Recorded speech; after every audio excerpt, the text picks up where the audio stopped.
Hi folks, and welcome to goldnews.org video edition, April 9th, 2010. My name is Jim Wallace, Executive Director of Gun Owners Action League. Let's get right to this week's news. Headline in the news this week is obviously an article that appeared in the Mass Chiefs of Police monthly magazine, their April magazine, about licensing abuses. I urge everyone to go to their website, masschiefs.org, and download the April edition of their magazine and read the 3-page article about all the abuses from licensing officers across the state. While it doesn't actually come out and admit to them, it certainly writes in detail a lot about what these chiefs shouldn't be doing.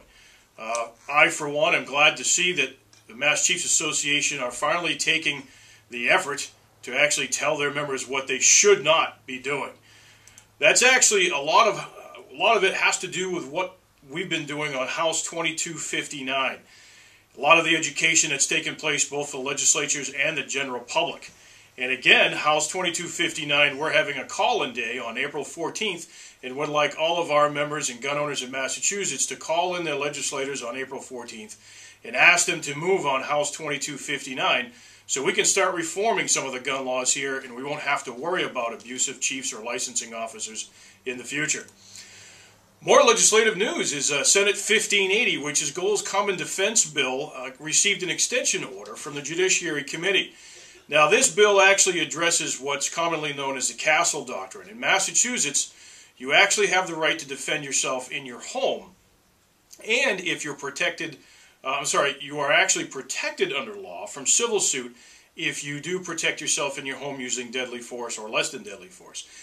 Goal's bill actually expands that so that you have the right to defend yourself or others in any place you have the right to be. Just because you're not in your home doesn't mean you shouldn't be able to defend your life. This also extends the protection against civil suits if you're outside the home, which is extraordinarily important, especially if you're protecting others.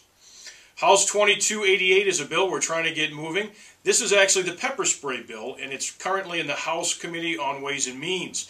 This would do away with the licensing for pepper spray in Massachusetts. As our members know, we're the only state in the nation that actually licenses pepper sprays or other self-defense sprays.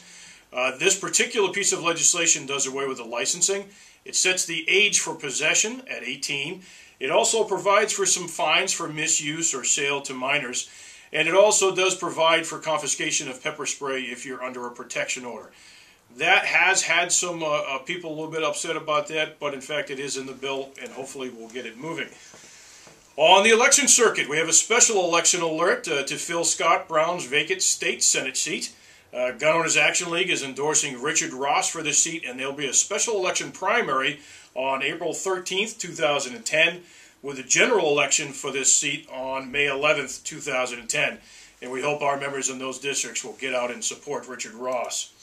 Also, the Gold Banquet again, June 19th, 2010. Guest Sandy Froman is coming up from Arizona, past president of the National Rifle Association. Matt Light from the New England Patriots. We have Alan Gottlieb from the Second Amendment Foundation. Jeff Perry running for Congress. And a whole host of guests. So we hope you can join us, and you can go to goalevents.org and buy tickets for that event that's coming up. There's also a Women on Target course. I guess it's Shawnee Fish and Game down in Sandwich, Mass. So everybody down in the Cape can enjoy a day at the range for women.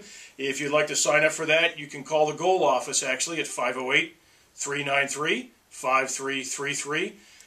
Tickets are limited for that, by the way, so if you want to take part, you should call soon.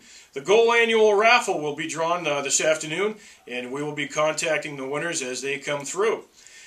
That concludes the goalnews.org video edition for April 9th, 2010.